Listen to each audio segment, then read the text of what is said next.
Well, I am ninja, he's ninja, she is ninja too.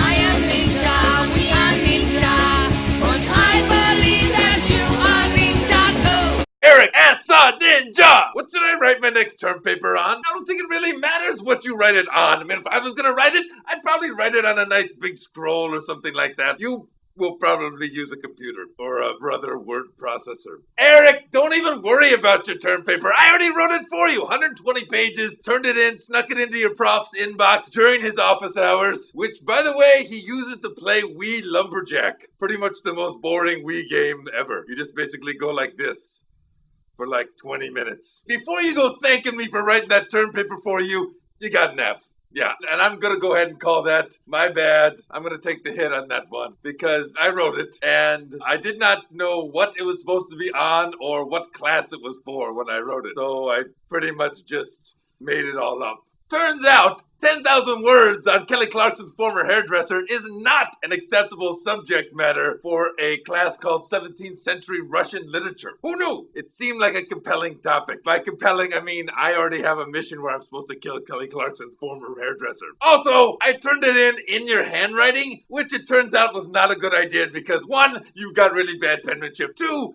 teachers don't like to have things turned in handwriting anymore. They like the typed in printed out version. They really don't like it when it's printed out in blood. Apparently that strikes an odd chord with them. Also, I didn't do any research except in my imagination. That was my only place where I went to get information. And Perez Hilton, obviously. But I didn't think those were reliable sources to list on the paper. So all the footnotes in the appendix are all just directly pulled from Stephen Hawking's A Brief History of Time. And they don't really, it doesn't quite make any sense whatsoever. Point is, you gotta write a new paper, and I don't think just like a regular term paper is gonna do it anymore. You, my friend, have got to go ninja style, and you need to write a terminal paper. That's a ninja writing technique where you write something that is so intense that the person reading it dies. It's like the dead tree version of The Ring. This actually works out really well because every university has a policy where if your professor dies in some weird and obscure, baffling way, everyone in the class gets an A. You're basically doing a favor for everybody, except the friends and family of the professor. You know, Gilligan, Marianne, they get pretty upset about stuff like this. Don't use this technique unless you really have to. I mean, if you're really stupid or your hands fell off or something like that. Now, the main goal of a terminal paper is to get the person so riled up and confused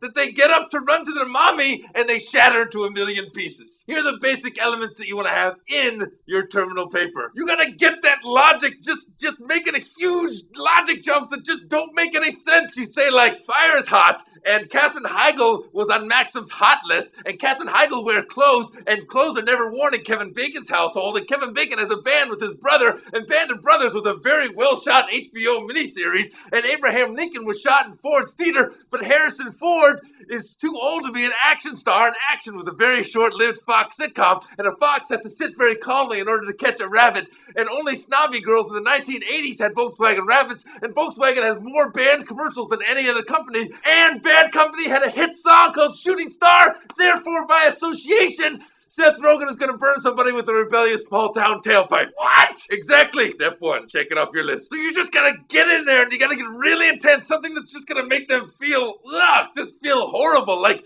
if you're describing the foreign policy of Ulysses S. Grant, you describe it like changing the bandages on a rump roast that's stuffed with blended cold sores. Ugh. Ugh.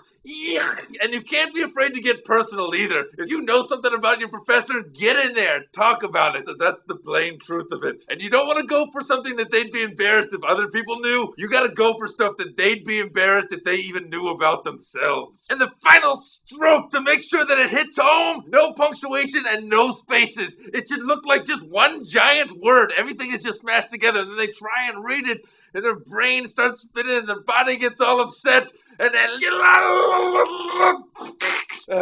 done. A's for everyone. If that doesn't work, just go ahead and copy the Wikipedia article. Who's gonna know? Close enough for America. Thanks for the question, Eric. I look forward to plagiarizing you soon. Hiya! This episode is brought to you by Verizon. They got the Fios, the speed and the power and everything on the nation's most advanced all-digital fiber optic network. I'm saying this, Verizon Fios, best picture, hands down. Second best picture is this. Seriously though, do not write a term paper about me. I will not only kill you, I will also kill your GPA. And I mean that. There are many interesting things that you can write a term paper on. I like different things that can be used for a subject, for a term paper. One thing that I like very much are ninjas. Ninjas do many interesting things, and that is why they are neat. The end. That's all I have.